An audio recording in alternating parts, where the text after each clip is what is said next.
I'd like to tell you a story about death and architecture. 100 years ago, we tended to die of infectious diseases like pneumonia, that if they took hold would take us away quite quickly. We tended to die at home, in our own beds, looked after by family, although that was the default option because a lot of people lacked access to medical care. And then in the 20th century, a lot of things changed. We developed new medicines like penicillin so we could treat those infectious diseases. New medical technologies like X-ray machines were invented, and because they were so big and expensive, we needed large centralized buildings to keep them in, and they became our modern hospitals. After the Second World War, a lot of countries set up universal healthcare systems so that everyone who needed treatment could get it. The result was that lifespans extended from about 45 at the start of the century to almost double that today. The 20th century was this time of huge optimism about what science could offer.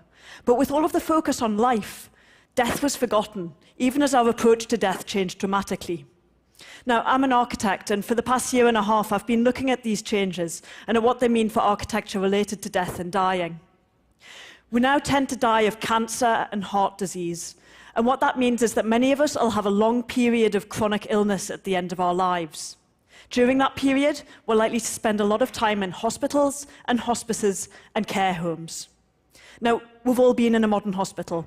You know those fluorescent lights and the endless corridors and those rows of uncomfortable chairs. Hospital architecture has earned its bad reputation. But the surprising thing is, it wasn't always like this.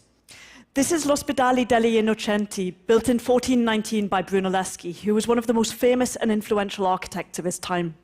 And when I look at this building and then think about hospitals today, what amazes me is this building's ambition. It's just a really great building. It has these courtyards in the middle so that all of the rooms have daylight and fresh air. And the rooms are big and they have high ceilings, so they just feel more comfortable to be in. And it's also beautiful.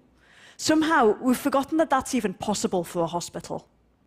Now, if we want better buildings for dying, then we have to talk about it. But because we find the subject of death uncomfortable, we don't talk about it, and we don't question how we as a society approach death. One of the things that surprised me most in my research, though, is how changeable attitudes actually are. This is the first crematorium in the UK, which was built in Woking in the 1870s. And when this was first built, there were protests in the local village.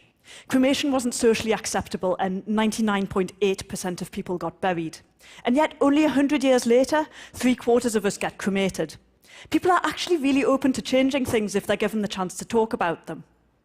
So this conversation about death and architecture was what I wanted to start when I did my first exhibition on it in Venice in June, which was called Death in Venice. And it was designed to be quite playful so that people would literally engage with it. This is one of our exhibits, which is an interactive map of London that shows just how much of the real estate in the city is given over to death and dying. And as you wave your hand across the map, the name of that piece of real estate, the building or cemetery, is revealed. Another of our exhibits was a series of postcards that people could take away with them. And they showed people's homes and hospitals and cemeteries and mortuaries. And they tell the story of the different spaces that we pass through on either side of death. We wanted to show that where we die is a key part of how we die. Now, the strangest thing was the way that visitors reacted to the exhibition, especially the audio-visual works. We had people dancing and running and jumping as they tried to activate the exhibits in different ways. And at a certain point, they would kind of stop and remember that they were in an exhibition about death and that maybe that's not how you're supposed to act. But actually, I would question whether there is one way that you're supposed to act around death. And if there's not, I'd ask you to think about what you think a good death is and what you think that architecture that supports a good death might be like. And mightn't it be a little less like this and a little more like this? Thank you.